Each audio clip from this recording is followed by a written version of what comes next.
Hey, welcome back everybody. It's Paul with Southern Adirondack Outdoors. We're at the sawmill today, but we're not going to stay here too long. By popular request, we're going to do a little quick review of our three different wood drying racks. And then we're going to head up to the beaches. And then we'll probably go down and see what Andy's doing out in the orchard. Okay, I think I got them all in frame. This is version 1.0. I got white pine on it now. Off to the distance over there is version 2.0. Those are what Andy put these in last year, I think. And off to the far, I guess it would be screen left, is the version 3.0, the newest one. And version 4.0 will be coming up. 1.0 is just Andy leveled the ground, took the organic stuff off, the sod off, and leveled the ground and put cinder blocks with 6x6s across the top. So he had to level every cinder block with itself as well as with every other cinder block. So it took a long time. It was a real pain in the you know what to do, but it does work well. Okay, so here's version 2.0. It's 5 posts in a row, so there's 10 of them total.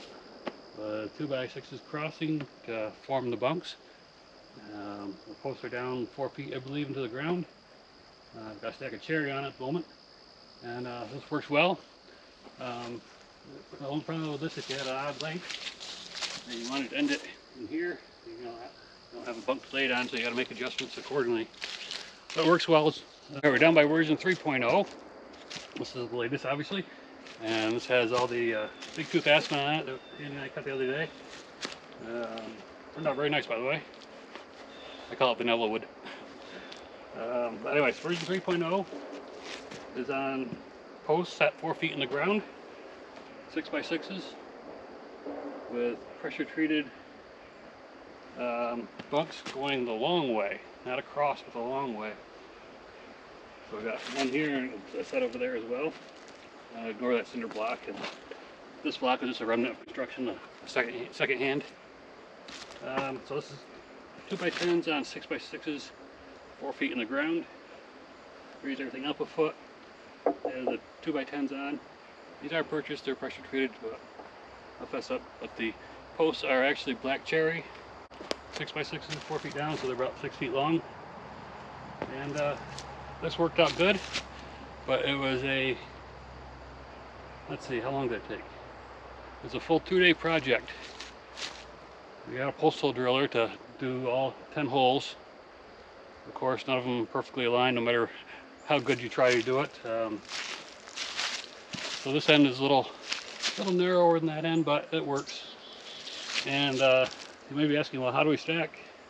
I'm skipping around a little bit here. How do we stack long boards on long bunks?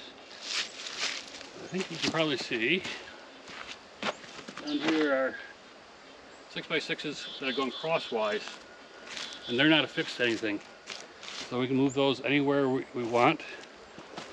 Let's see, I'll move you around here to the side a little bit so you can see those better.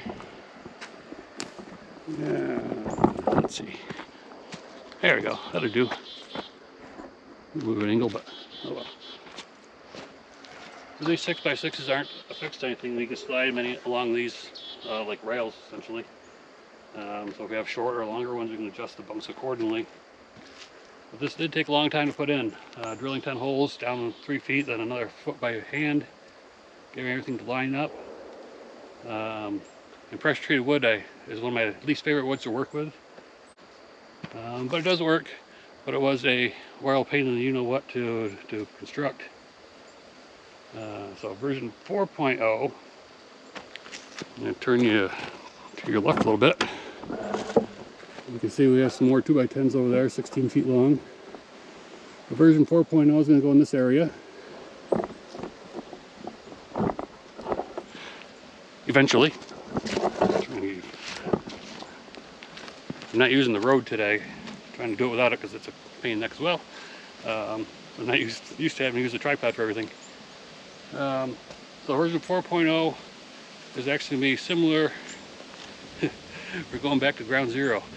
We're going back to version 1.0 essentially. I'll still use black cherry posts, but they'll be sitting on concrete blocks that are level on the ground. I won't have to level each individual block to each other Not level each block, of course, but not to each other. If they're a little bit off, one's a little high, one's a little low, that's okay. So I'll set the post on top, and then I'll cut the post to be all the same height. And then put the 2x10s on. And otherwise, it should take a lot less time. And version 1.0 hasn't moved from frost heaving, so I don't think we need to go down 4 feet. Now the perfect world, of course, would be a nice concrete slab to pile everything on, but that's rather pricey, so maybe in a few years.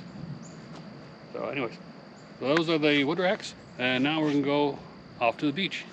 Hey everybody, we're at the beach. You thought it was gonna be sun and sand and water, didn't you? I meant beach trees.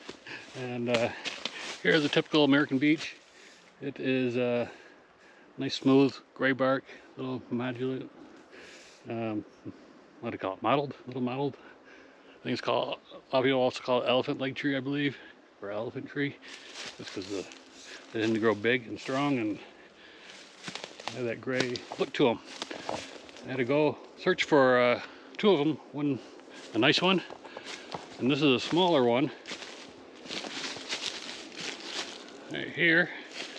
And as you can see, hopefully the light comes through. It's a little dark in the woods here.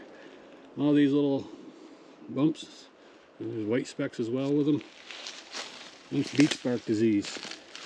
Very creative name, but this tree will be dead in 2 years. And what also happens is they become brittle. And I'll take you right out here in the sunshine, and I'll show you what happens when they get brittle. All right, so we're on the power lines, we call them, run parallel to the road. The road's right over here. The power lines, for some reason, go up along the side here, and they have beech trees here. There's one there, there's one there, and they're both, well, past their prime. See up here, that top broke out, and on this tree here, top broke out as well, and another one up there, they cut out. And these can be bad because they're in the, I mentioned the power lines, and right there's the telephone pole, power pole. So every time one of these trees snaps and breaks, our power goes out. The disease causes brittleness to the woods, it seems, and they all seem to break around 15, 20 feet up. So I've been thinning them out, and I'll take you up to where I've been working. Okay, everybody, we're at one of the spots I've been working on. You can see there's a bunch of beech laying around on the ground. 1, 2, 3, 4, 5, 6, and one over here, 7. And I'm going to be taking down, I think it's that tree there, if you can see it. It's too close to a maple and a yellow birch, and it's got beech bark disease. So it's time to go and clear it out. About the only best use for this stuff is firewood once it gets infected. It does make nice firewood though, very dense, very hard, heavy, but burns well and burns long. And for cutting today, we're going to be using the Husqvarna 540XP Mark III. Just picked this up about a month ago and trying it out. Alright, well, let's see if this thing starts. It is a Husqvarna after all. Really cold. Hasn't started in probably 2 or 3 days. Let's see. Prime it. Or purge it, excuse me. Yeah, I'll pull it up.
In the cut here, you can see the discoloration.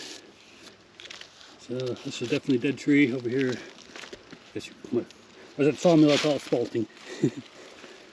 That black's not good. So we'll trim this up and move on.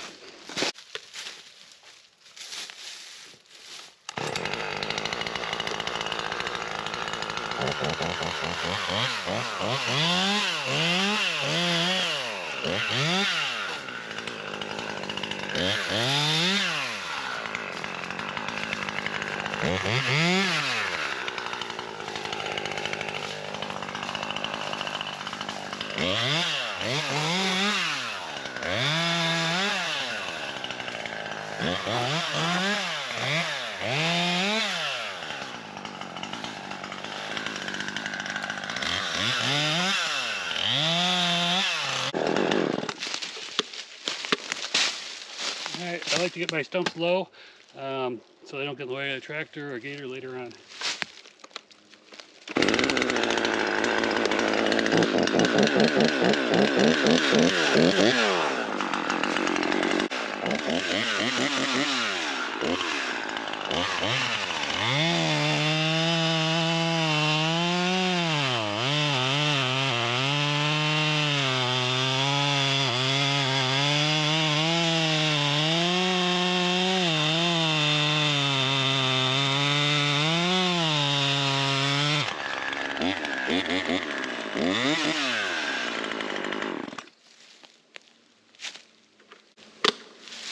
There we go. And then, just to keep off the ground, there we go. That stump piece makes a nice support there, just to get off the ground until I get to it and just get it out and cut it up for firewood.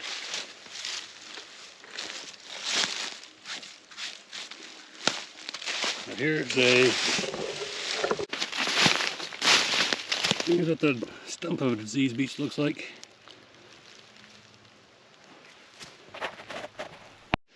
Alright, well, I won't bore you guys with all these beech trees I got cut. Probably got another, I don't know, hundreds of them.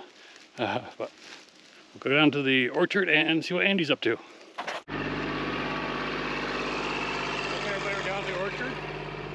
Andy is doing chips today. Let's see, there he is back there. He's got the 2501. Loading chips out of the pile. And the trailer. It really comes in range.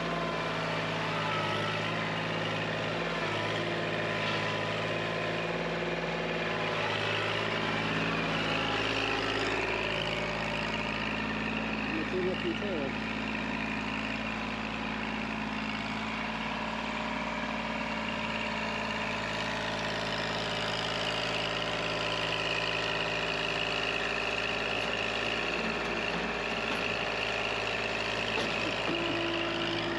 Little tractor that could. Now we can take the trailer down, well, maybe after the rain stops. And it's like right here, he's been doing the beds. So he's been going to do more of those.